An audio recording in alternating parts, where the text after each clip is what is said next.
ஸ்பாட்டத்லான் 246 kilometre 36 மணி நேரத்தில் முடிக்கணும். இது வந்து கிரீஸில் வருஷம் செப்டம்பர் மாதம் நடத்துகிறாங்க. இதை பற்றி பார்க்குறதுக்கு முன்னாடி மெராத்தான்னா என்ன அப்படின்றத பார்ப்போம். மெராத்தான்ன்றது ஒரு இடம், அது ஒரு பேட்டில் ஃபீல்டு. அங்கே நடந்த போரோட வெற்றியை கிரீக் மெசஞ்சர் ஃபீல்பிடஸ்ன்ற ஒருத்தர் கேரி பண்ணி ஏத்தன்ஸில் இருக்க மன்னர்கிட்ட வந்து சொல்லியிருப்பாரு. அதோட டிஸ்டன்ஸ் தான் வந்து 42.195 கிலோமீட்டர்.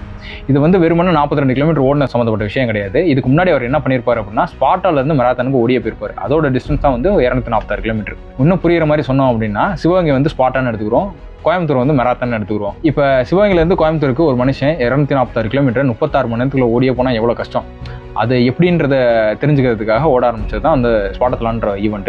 இது வந்து 20 மணி நேரத்துக்கு கீழே ஓடி இப்போ ரெக்கார்டு வச்சிருக்காங்க. இதுக்குன்னு ஒரு 75 செக் பாயிண்ட் இருக்கு. ஒரு செக் பாயிண்டை தாண்டறதுக்கு ஒரு கட் ஆஃப் டைம் இருக்கு. அதுக்குள்ள ஓடி முடிக்கணும். அப்படி இல்லை அப்படின்னா டிஸ்குவாலிஃபை பண்ணி நம்ம வண்டியில் ஏற்றி அனுப்பி விட்டுருவாங்க. நான் எடுத்தோடனே 200 கிலோமீட்டர் 300 கிலோமீட்டர் ஓடுங்கலாம் சொல்லல. பேசிக்காக ஒரு 5 கிலோமீட்டர் 10 கிலோமீட்டர் ஓடுங்க அப்படின்னு சொன்னால் எனக்கு வெயிட் லாஸ் ஆயிரும், மசில் லாஸ் ஆயிரும் அப்படின்னு பயந்துக்கிட்டு யாரும் ஓடுறது கிடையாது. உங்களை நம்பி தான், சிவகங்காரன் நம்பி தான் ஸ்பார்டன்ஸ்னு வேற சொல்லி வச்சிருக்கேன். தயவு செய்து இப்போலேருந்து ஓட ஆரம்பிங்க. பின்வாங்குவதும் இல்லை, சரணடைவதும் இல்லை.